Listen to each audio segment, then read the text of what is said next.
Know thyself, and you shall know the universe.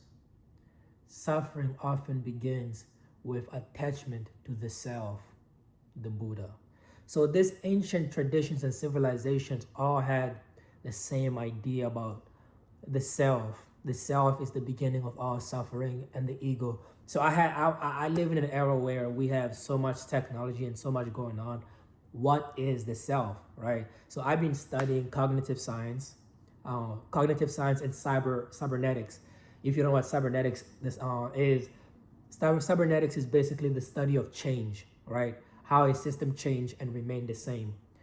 Like, how do we, it's not just about humans, it's about systems in general, intelligence, AI, whatnot.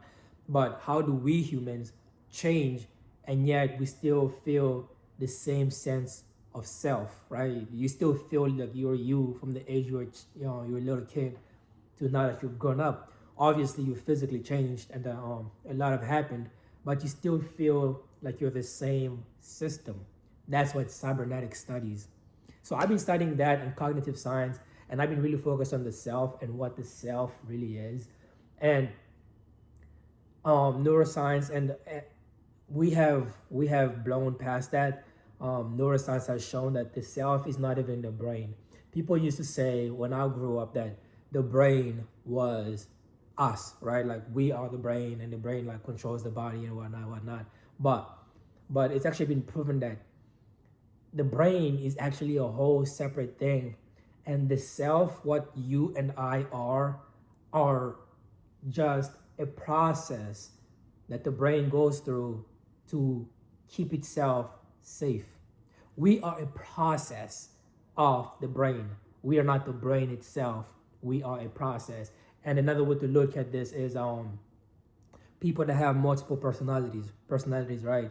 Um, every personality is different. They're not the same person. They're different people, but to share the same body. And it usually comes from trauma, and that's the brain protecting itself, you know, from its other self.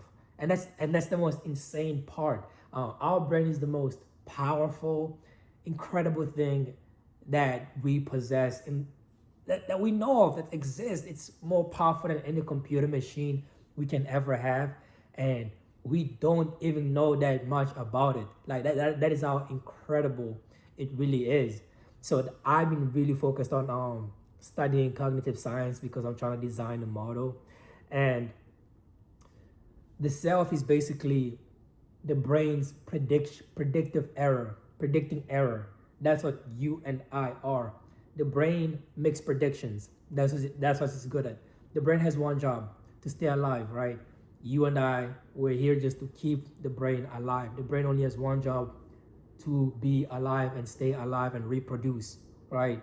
And the way it does that is it predicts it predicts based on what I know, what is the most likely action I'm going to do next, right? So that's what makes change hard for some people, because the brain likes comfort, because what comfort shows is that it is safe, right? Comfort is very, very safe. The brain knows that. It's called comfort because it's something you've done before, right? You've done it over and over again. It has become a pattern. The body, the human body, is the unconscious mind. That's something that most people don't know and they don't understand. They think the unconscious mind is something that the brain is, but the unconscious mind is your body.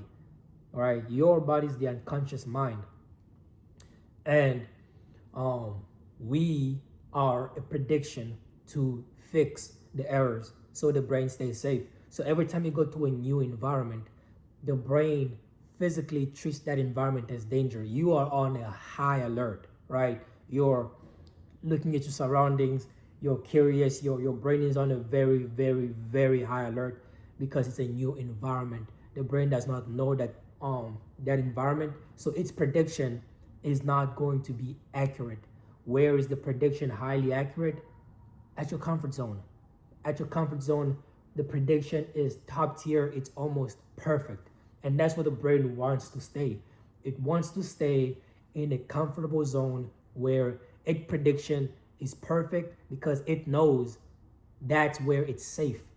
It is safe there. Outside, and the brain overreacts. That's what fear is. The brain overreacts because we are programmed generations after generation for survival, all the way back to when, we used to fight and hunt to survive. Fear is a useful tool. Fear used to keep us safe, but now fear has become a cage.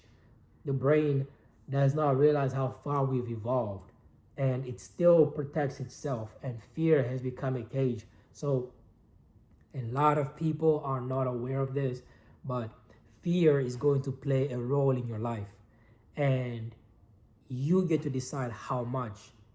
All right, you can spend your whole life imagining ghosts, worrying about the pathway to the future, and all that, and that will never lead you nowhere, because in the end you'll always come back to where you feel the most safest. So change happens when you let the brain know that leaving your current situation is less dangerous than staying, right? The brain has to understand that staying the same is worse than changing, and you have to show that. We will continue this topic. I don't want to waste your time. I'll see you all next time.